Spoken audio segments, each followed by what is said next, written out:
से आप लोग तो आज कई दिनों बाद आप लोग के लिए ला दिया हूँ स्पेशल यूपी पुलिस स्पेशल के लिए। ठीक है, तो इसका फॉर्म आ चुका है, इसका वीडियो अभी तक नहीं मैं बनाया हूँ। ठीक है, क्या क्या कितना मांग रहा है वो बनाया नहीं हूँ, तो पहले वीडियो कर दो लाइक, उसके बाद हम लोग करते हैं वीडियो को स्टार्ट। ठीक है, पहला क्वेश्चन देख लीजिए, बहुत ही अच्छा क्वेश्चन है। हिंदी की आदि जननी क्या है? हिंदी की आदि जननी क्या है? संस्कृत है। क्या है? संस्कृत है। दूसरा क्वेश्चन देख लेते हैं, तत्सव पत्रिका का संपादन का नाम क्या है? अखिलेश नाम है। क्या नाम है? अखिलेश। अगला क्वेश्चन है, सूरदास के गुरु कौन है? सूरदास के गुरु कौन है? तो वल्लभाचार्य चार्य। कौन है? वल्लभाचार्य। आगे बढ़ते हम लोग। अगला क्वेश्चन ये है हिंदी लिपि में लिखी जाती है, किस लिपि में लिखी जाती है? हिंदी किस लिपि में लिखी जाती है? तो देवनागरी लिपि में लिखी जाती है। किस लिपि में? देवनागरी लिपि में। ठीक है, अगला, अंधेरे नगरी नाटक में अंधेरे नगरी नाटक में के रचयिता कौन है? तो भारतेंदु हरिश्चंद्र। कौन है? भारतेंदु हरिश्चंद्र। अगला क्वेश्चन है, वर्ण के समूह को क्या कहते हैं? वर्ण के समूह को क्या कहते हैं? वर्णमाला कहते हैं। क्या कहते हैं? वर्णमाला कहते हैं। अगला क्वेश्चन है, क वर्ण उच्चारण की दृष्टि से क्या है? क वर्ण के उच्चारण से दृष्टि से क्या है? तो कंठ। क्या है? कंठ। ठीक है, अगला दिया है, हिंदी में मूलतः वर्णों की संख्या कितनी होती है? मूलतः वर्णों की संख्या कितनी होती है? 52। ठीक है, आगे बढ़ते हैं, अगला क्वेश्चन देखते हैं। अगला क्वेश्चन है, शुद्ध वर्तनी का चयन कीजिए। इस दोनों में से शुद्ध वर्तनी क्या है? श्रृंगार के श्रृंगार। कौन सा शुद्ध वर्तनी? कौन सा है? श्रृंगार। क्या है?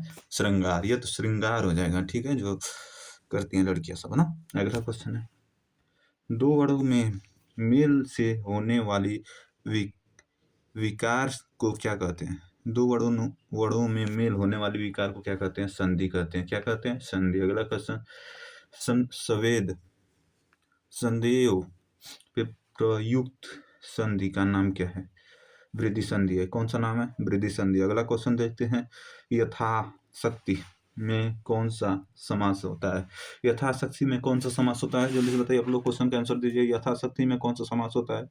तो अव्ययविक भाव समास। कौन सा? अव्ययविक भाव समास। वो भाई हिंदी बड़ी कठिन होता है यार, देखने में भले आसान होता है लेकिन उन सबका बात और बोलने में बहुत कठिन होता है। वीडियो कर दो लाइक, कर दिए। चलो आगे बढ़ते हैं, अगला क्वेश्चन देखते हैं। लंबोदर में कौन सा समास होता है? लंबोदर में कौन सा समास होता है? तो बहुव्रीहि समास। कौन सा समास? बहुव्रीहि समास। आगे बढ़ते हैं क्वेश्चन की तरफ। अगला क्वेश्चन दिया है, उपसर्ग को का प्रयोग कहाँ किया जाता है? उपसर्ग का प्रयोग कहाँ किया जाता है? शब्द के आदि मतलब शुरुआत में। उपसर्ग का प्रयोग कहाँ किया जाता है? शुरुआत में, शब्द के शुरुआत में। अगला क्वेश्चन दिया है, मिठास शब्द में किस प्रत्यय का प्रयोग है? मिठास शब्द में किस प्रत्यय का प्रयोग है? तो आस शब्द का प्रयोग है। ठीक है, ठीक है, अगला क्वेश्चन, तद्भव शब्द तद किससे बना है? तद्भव शब्द में तद किससे बना है? किससे बना है? संस्कृत से। किससे बना है? संस्कृत से। अगला क्वेश्चन यह है, उत्पत्ति के आधार पर शब्द में के कितने भेद होते हैं? उत्पत्ति के आधार पर शब्द में 4 भेद होते हैं। कौन सा? तत्सम, तद्भव, देशज और विदेशज। ठीक है, आगे बढ़ते हम लोग। अगला क्वेश्चन दिया है, संज्ञा के कितने भेद होते हैं? संज्ञा के कितने भेद होते हैं? 5 भेद होते हैं। कितने? 5 भेद होते हैं। संज्ञा के कितने भेद होते हैं? 5 भेद होते हैं। अगला क्वेश्चन, बुढ़ापा शब्द में कौन सी संज्ञा है? बुढ़ापा शब्द में भाववाचक संज्ञा होती है। ठीक है, बुढ़ापा शब्द में भाववाचक संज्ञा होती है। ठीक है, सर्वनाम के कितने भेद होते हैं? सर्वनाम के 6 भेद होते हैं। कितने? 6 भेद होते हैं। अगला क्वेश्चन है, जो और सो कौन सा सर्वनाम है? जो और सो कौन सा सर्वनाम है? तो संबंध वाचक सर्वनाम है। कौन सा सर्वनाम? संबंध वाचक सर्वनाम। अगला क्वेश्चन दिया है, विशेषण के कितने मुख्य प्रकार होते हैं? विशेषण के कितने मुख्य प्रकार होते हैं? तो 4 होते हैं। कितने? 4 होते हैं। तो वीडियो कर दो लाइक यार, और कमेंट कर दो क्या होते हैं? 4 होते हैं। ठीक है, 4 होते हैं। ये गलत है भाई। ठीक है, 4 होते हैं। कितने? 4 होते हैं। आगे बढ़ते हैं हम लोग। अगला क्वेश्चन दिया है, घोड़ा बहुत तेज है में तेज क्या है? घोड़ा जो लिखा है शब्द, उसमें तेज क्या है? तेज बताइए क्या है? तेज क्या है? तो विशेष क्रिया है। कौन सा क्रिया? विशेषण। कौन सा क्रिया? विशेषण। ठीक है, आगे बढ़ते हैं। अगला क्वेश्चन दिया है ये वाला, वाक्य, ये वाला क्वेश्चन है, ठीक है। वाच्य, वाच्य के कितने प्रकार होते हैं? वाच्य के कितने प्रकार होते हैं? कितने प्रकार होते हैं वाच्य के? 3 प्रकार होते हैं। 3 प्रकार, जो ये साफ शब्द दिया है, 3 प्रकार। कौन सा? कर्तव्यवाचक, कर्मवाचक और भाववाचक। कौन कौन से शब्द होते हैं? 3 होते हैं। ठीक है, आगे बढ़ते हैं। अगला क्वेश्चन दिया है अविकारी, अविकारी शब्द क्या है? अविकारी शब्द क्या है? तो ये एक अव्यय है। क्या है? अव्यय है। ठीक है, आप लोग वीडियो कर दो यार लाइक, कमेंट एंड सब्सक्राइब। ठीक है, ये क्या है? और अगला क्वेश्चन दिया है आकाश का पर्यायवाची शब्द क्या होगा? आकाश का पर्यायवाची शब्द, ठीक है, आकाश का पर्यायवाची शब्द क्या होगा? व्योम, नभ और गगन। व्योम और नभ, गगन। अगला क्वेश्चन ये है अंधकार का विलोम शब्द क्या होता है? अंधकार का विलोम शब्द क्या होगा? अंधकार का विलोम शब्द क्या होगा? प्रकाश होगा। क्या होगा? प्रकाश होगा। अगला स्थावर का विलोम शब्द क्या होता? स्थावर का विलोम शब्द, भैया लोग आप लोग बढ़िया से पढ़ो लो, तबे जाके तन मनी निकल बोलो। और विलोम शब्द तो 100% आवे वाला बा यूपी पुलिस में। ठीक बा, चलो लो बताओ तनी स्थावर का विलोम शब्द क्या होगा? बताओ, आप लोग क्वेश्चन का आंसर दीजिए। जंगल होगा। क्या होगा?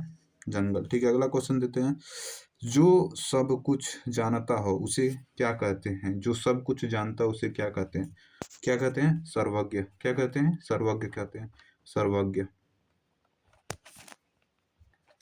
ठीक है, तो आगे बढ़ते हैं। अगला क्वेश्चन देखते हैं क्या है। अगला क्वेश्चन ये है अनेकार्थी शब्द कनक, एक अर्थ सोना, दूसरा क्या होगा? एक अर्थ सोना तो दूसरा क्या होगा? जल्दी से बताइए। दूसरा होगा धतूरा। क्या होगा? धतूरा। अनकार्थी शब्द क्या है? धतूरा। ठीक है, अगला क्वेश्चन देखते हैं। अंक का पर्यायवाची क्या होता है? शब्द क्या होगा? अंक का पर्यायवाची शब्द संख्या होगा और गोद। अगला क्वेश्चन है आंख का तारा मुहावरे का अर्थ है। आंख का तारा मुहावरे का क्या अर्थ है? आंख का जो तारा है उसका मुहावरे का अर्थ क्या होगा? बहुत प्यारा होना।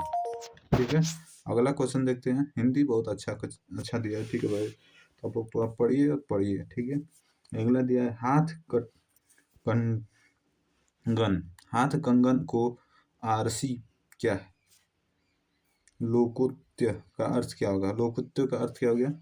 प्रत्यक्ष को प्रमाण की आवश्यकता नहीं है। क्या है? प्रत्यक्ष को प्रमाण की आवश्यकता नहीं है। ठीक है, अगला क्वेश्चन देखते हैं। शांत रस का स्थायी भाव क्या होगा? शांत रस का स्थायी भाव क्या होगा? निवेद। क्या होगा? निवेद। देखते हैं अगला क्वेश्चन देखते हैं। अगला क्वेश्चन दिया है श्रृंगार रस का स्थायी भाव क्या होगा? श्रृंगार रस का स्थायी भाव क्या होगा? रवि होगा। क्या होगा? रवि। ठीक है, अगला क्वेश्चन देखते हैं। चौपाई के प्रत्यक्ष चरण में कितनी मात्रा होती है? चौपाई के प्रत्यक्ष चरण में कितनी मात्रा होती है? 16 मात्राएं होती है। कितने?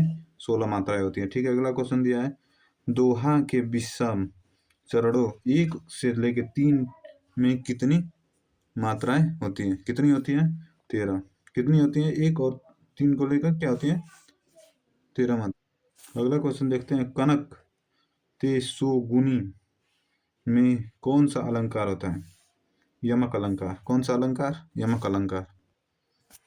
जहां अगला क्वेश्चन ये है जहां एक ही शब्द की आवृत्ति बार बार हो पर अर्थ अलग हो, क्या होता है? यमक अलंकार होता है। जहां एक ही शब्द की आवृत्ति बार बार होती है, आप लोग बढ़िया समझिएगा, जहां एक ही शब्द की आवृत्ति बार बार होती है वहां पे कौन सा अर्थ लगता है? यमक अलंकार होता है। क्या होता है वो? यमक अलंकार। जहां पे एक ही शब्द के बार बार अर्थ आते हो वहां पे यमक अलंकार होते हैं। ठीक है, ठीक है, अगला क्वेश्चन देखते हैं। चरण, कमल, बंदो, हरिराई में कौन सा अलंकार होता है? कौन सा अलंकार? ये देखो, ये अलग अलग शब्द हैं और इन सब शब्दों के अलग अलग अर्थ भी आ रहा है। ठीक है, तो ये कौन सा अलंकार होगा? रूपक अलंकार होगा। कौन सा अलंकार? रूपक अलंकार। ठीक है, आगे बढ़ते हैं। रूपक अलंकार, ठीक है, यहाँ पे लिखा हुआ है, देख लीजिए आप लोग। रूपक अलंकार। अगला दिया है कामायनी महाकाव्य के रचयिता कौन है? कामायनी महाकाव्य के रचयिता कौन है? ये वाला क्वेश्चन है, आप लोग बढ़िया से पढ़िए। कौन है? जयशंकर प्रसाद है। कौन है? जयशंकर प्रसाद है। अगला क्वेश्चन दिया है, गबन किसकी रचना है? गबन किसकी रचना है? तो मुंशी प्रेमचंद्र की है। कौन सी है? मुंशी प्रेमचंद्र की है। आगे बढ़ते हैं। अगला क्वेश्चन दिया है, हिंदी दिवस कब मनाया जाता है? हिंदी दिवस कब मनाया जाता है? 14 सितंबर को मनाया जाता है। कब मनाया जाता है? 14 सितंबर को। अगला क्वेश्चन है, पृथ्वीराज रासो किस काल की रचना है? पृथ्वीराज रासो किस काल की रचना है? तो आदिकाल की रचना है। अगला क्वेश्चन दिया है, भक्ति भक्ति काल के प्रमुख कवि कौन है?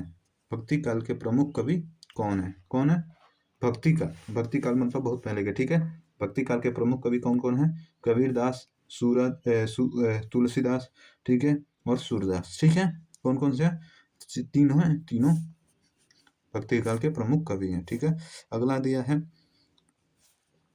मृगयानी उपन्यास के लेखक कौन है? मृगयानी उपन्यास के लेखक कौन है? तो वृंदावन लाल शर्मा। कौन है? वृंदावन लाल शर्मा। कौन है ये वाला? वृंदावन लाल शर्मा, ठीक है। अगला क्वेश्चन दिया है, कारक के कितने भेद होते हैं? कारक के कितने भेद होते हैं? कितने भेद होते हैं? 8। कितने? 8 होते हैं, ठीक है। अगला क्वेश्चन दिया है, पेड़ से पत्ता गिरा में कौन सा कारक है? पेड़ से पत्ता गिरा, पेड़ से पत्ता गिरा, इसमें कौन सा कारक लगेगा? तो अपादान कारक लगेगा। जैसे पेड़ से पत्ता गिरा, कौन सा कारक लग रहा है? अपादान कारक, ठीक है। अगला क्वेश्चन है, स्त्रीलिंग शब्द पहचानिए। हिमालय, गंगा, इन दोनों में से स्त्रीलिंग कौन सा है? हिमालय तो लड़का हो गया, और इस गंगा लड़की का नाम है। गंगा लड़की का नाम है, ये स्त्रीलिंग है, ठीक है। आगे बढ़ते हैं। साकेत महाकाव्य के रचयिता कौन है? साकेत महाकाव्य के रचयिता कौन है? मैथिली शरण गुप्त है। कौन है? मैथिली शरण गुप्त है, ठीक है। वीडियो होता है एंड, और वीडियो को लाइक कर देना यार, कमेंट कर देना, सब्सक्राइब कर देना, ठीक है। मिलते नेक्स्ट वीडियो में। Thank you so much. जय हिंद, जय भारत।